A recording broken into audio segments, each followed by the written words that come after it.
क्या ईरान को भी America Iraq, Libya, Syria, Yemen और अफगानिस्तान जैसे बर्बाद कर देगा?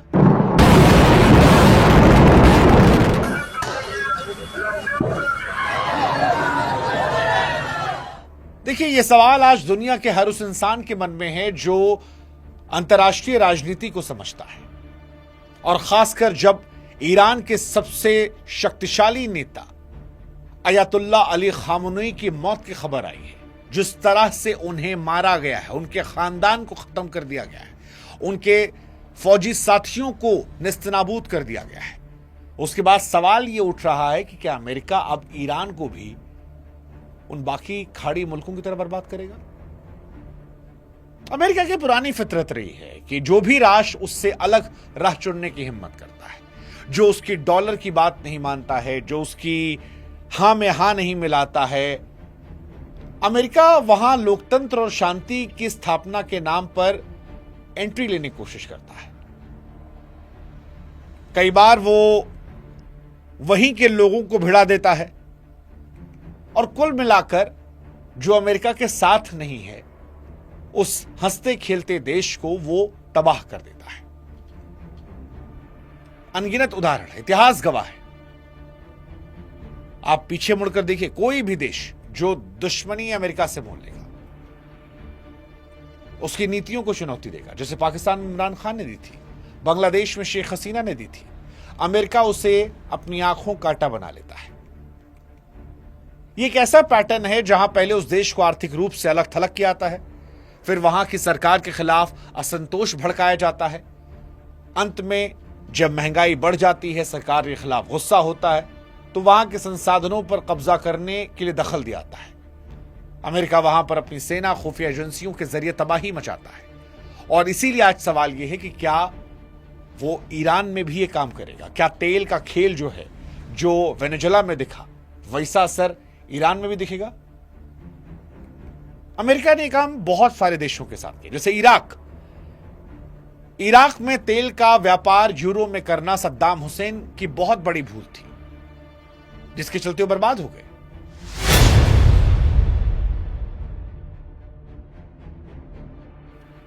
इराक की बर्बादी कहानी साल 2003 के हमले के बाद शुरू होती है, जिसने मध्य पूर्व का चेहरा बदला। सद्दाम हुसैन के दौर में इराक एक ताकतवर मुल्क था। वहां की शिक्षा, स्वास्थ्य व्यवस्था पूरे अरब जगत के लिए मिसाल थी। लोगों के पास संसाधन थे, देश इंडिपेंडेंट था। हालांकि यह सच है कि सद्दाम हुसैन का एक पहलू और भी था। वो सख्त तानाशाह थे, सत्ता के लिए अपनों का खून बहाने से गुरेज नहीं किया, कुर्दों पर रासायनिक हमले किए, ईरान के साथ युद्ध लड़ा, कई लाखों लोग मारे गए। क्रूर व्यक्ति थे, लेकिन अपने मुल्क में वो एक पॉपुलर व्यक्ति भी थे, और हर देश में जो टॉप लीडरशिप है उसको लेकर कई तरह के आरोप होते हैं। लेकिन सद्दाम दुनिया की नजर में, मीडिया की नजर में बुरे तब बनने लगे जब उन्होंने घोषणा की कि इराक अब अपना तेल डॉलर के बजाय यूरो में बेचेगा। यह अमेरिका के पेट्रो डॉलर साम्राज्य पर सीधा हमला था। डॉलर की वैश्विक धाक बचाने के लिए अमेरिका की तरफ से एक झूठ बुना गया, जिसने पूरी दुनिया को धोखा दिया। बिना किसी सबूत के इराक पर हमला हुआ। बमबारी में अस्पताल और स्कूल जो थे मलबे में तब्दील हो गए। सद्दाम हुसैन को फांसी दी गई। हालांकि सद्दाम के जाने के बाद इराक को लोकतंत्र नहीं बल्कि अराजकता मिली। अमेरिका वहां पर कोई स्थिर व्यवस्था बनाने में नाकाम रहा। शिया और सुन्नी के बीच में खूनी संघर्ष शुरू हुआ, और यहीं से आईएसआईएस जैसे खतरनाक आतंकी संगठन पैदा हुए। आज इराक के पास विशाल तेल भंडार तो है, लेकिन वहां के आम नागरिकों के पास बिजली, साफ पानी, सुरक्षा जैसी बुनियादी चीजें नहीं है। इतिहास का वो जख्म जो बताता है कि अमेरिका की दुश्मनी एक पूरी सभ्यता को बर्बाद कर देती है। और इराक अकेला देश नहीं है। आप लीबिया की बात कीजिए। लीबिया में क्या गोल्ड दीनार का सपना गद्दाफी की मौत की वजह बना?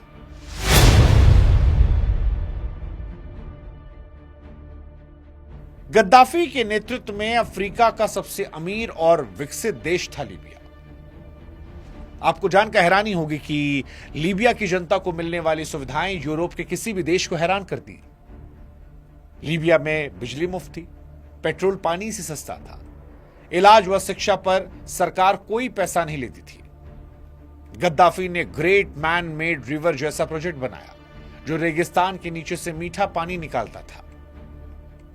गद्दाफी का भी एक दूसरा पहलू था, वो भी दमनकारी था। दशकों पर लीबिया पर एक छत राज किया, विरोध करने वालों को बेरहमी से कुचलता था। 2011 में जब अरब स्प्रिंग की लहर लीबिया पहुंची तो वहां की जनता सड़कों पर उतरी। गद्दाफी ने उसे ताकत से दबाने की कोशिश की, देश गृह में फंसा। ये सब है, लेकिन ये सब चल रहा था। गद्दाफी की खता जो हुई वो तब आई दुनिया के सामने जब उसने पूरे अफ्रीका के लिए गोल्ड दिनार नाम की एक साझा मुद्रा लाने की कोशिश की। वो चाहते थे कि अफ्रीका अपने संसाधनों का सौदा डॉलर के बजाय सोने में करे, और यहीं से अमेरिका को दिक्कत हो गई। मानवाधिकार की रक्षा के नाम पर नेटो ने लीबिया पर भीषण बमबारी की, विद्रोही गुटों को आधुनिक हथियार दिए गए और अंततः गद्दाफी की बीच सड़क पर हत्या हो गई। गद्दाफी के जाने के बाद लीबिया आज एक नाकाम राष्ट्र बन गया है, बर्बाद हो गया। वहां कोई सरकार नहीं है, अलग अलग हथियारबंद गुट जो है वो आपस में लड़ रहे हैं। सारा का सारा गोल्ड रिजर्व गायब हो चुका है और लीबिया आज उसी पश्चिमी लोकतंत्र की सजा भुगत रहा है जिसने उसे एक समृद्ध देश से आतंकवादियों के पनाहगाह और गुलामी के बाजार में तब्दील कर दिया। ये कहानी सीरिया की भी है। सीरिया में पाइपलाइन की पॉलिटिक्स ने खूबसूरत शहर को खंडहर बना दिया।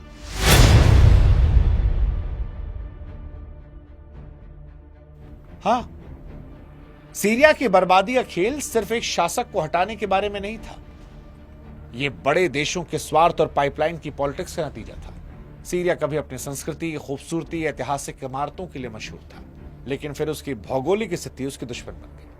कतर से यूरोप तक एक गैस पाइपलाइन बिछाने की योजना थी, जिसे बशर अल असद सरकार ने अपने पुराने साथी रूस के हितों को देखते हुए रास्ता देने से मना कर दिया। बस यही इंकार था कि सीरिया को अस्थिर करने की पटकथा लिखी गई। 2011 में जब जनता ने आजादी और सुधारों की मांग की तो असद सरकार ने उन्हें आतंकवादी कहकर सैन्य कार्रवाई की। देश में गृह युद्ध भड़का, अमेरिका सहयोगियों को मौका मिला, विद्रोहियों को हथियार, पैसा दिया। दूसरी तरफ रूस और ईरान ने असद सरकार को बचाने के लिए सेना उतारी। देखते ही देखते सीरिया जो था वो महाशक्तियों का अखाड़ा बन गया। प्रॉक्सी वॉर में सीरिया के कई शहर मलबे के ढेर में तब्दील हो गए। करोड़ों लोग शरणार्थी बनकर दूसरे देश में दर दर की ठोकरें खा रहे हैं। अमेरिका ने दावा किया कि यह सब आतंकवाद खत्म करने के लिए, लेकिन सच ये है कि उसने सीरिया के सबसे उपजाऊ तेल क्षेत्रों और गेहूं के भंडारों पर कब्जा जमा लिया। आज भी वहां के संसाधनों से लूट जारी है। सीरिया की त्रासदी दिखाती है कि जब सरकार अपने लोगों के खिलाफ खड़ी होती है तो बाहरी ताकतों को मौका मिल जाता और हंसता खेलता देश बारूद की भेंट चढ़ गया। ऐसी कहानी अफगानिस्तान की भी है। 20 साल अमेरिका वहां लड़ा, 20 साल।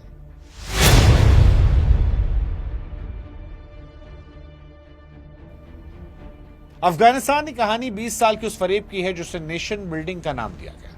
2001 में अलकायदा और तालिबान को खत्म करने के नाम पर अमेरिका दाखिल हुआ।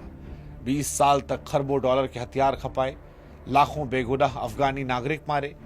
अमेरिका ने वादा किया कि वो वहां स्कूल, सड़क और एक आधुनिक समाज का निर्माण करेगा, लेकिन हकीकत में वहां केवल एक कमजोर और भ्रष्टाचार से भरी कठपुतली सरकार खड़ी की। अफगानिस्तान के हालात के लिए वहां के स्थायी नेता भी जिम्मेदार थे, जिन्होंने अमेरिका से पैसा लिया, जमकर दुरुपयोग किया और जनता की भलाई की बजाय तिजोरी भरी। दूसरी तरफ तालिबान ने ग्रामीण इलाकों में पकड़ बनाए रखी। 20 सालों के बाद अमेरिका वहां एक ऐसी सेना तैयार करने में विफल रहा जो विदेशी मदद के बिना टिक सके। जब अमेरिका का स्वार्थ पूरा हुआ तो उसने कहा, भाड़ में जाओ तुम और हम जा रहे हैं। काबुल एयरपोर्ट के वो मंजर दुनिया भूल नहीं सकती, जहां अपनों की जान बचाने के लिए लोग उड़ते विमानों के टायरों से लटक रहे थे। ये 20 साल के अमेरिकी मिशन का सबसे शर्मनाक अंत था। आज अफगानिस्तान फिर तालिबान के पास है। अब तालिबान के शासन में आज अगर अफगानी लोग पूछें कि 2 दशकों के युद्ध ने अफगानिस्तान को क्या दिया सिवाय लाखों लाशों के, कोई जवाब नहीं है। पर यही अमेरिका है, यही उसका विश्वासघात है। यही कहानी यमन की भी है।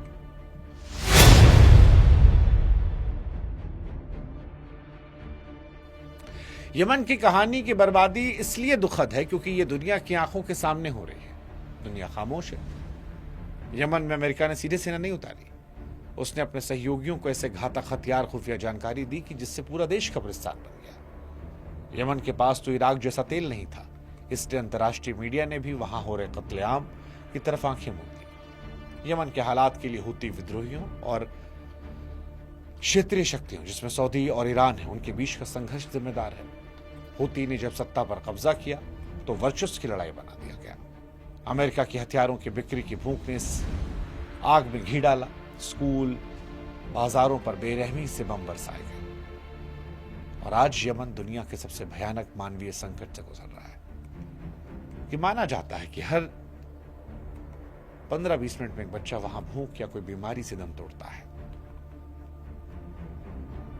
बंदरगाहों की घेराबंदी है, दवाइयां खाना पहुंचता नहीं। अमेरिका ने कोई खास कोशिश वहां ठीक करने के लिए की नहीं। यमन वेस्ट की हिपोक्रेसी को दिखाता है।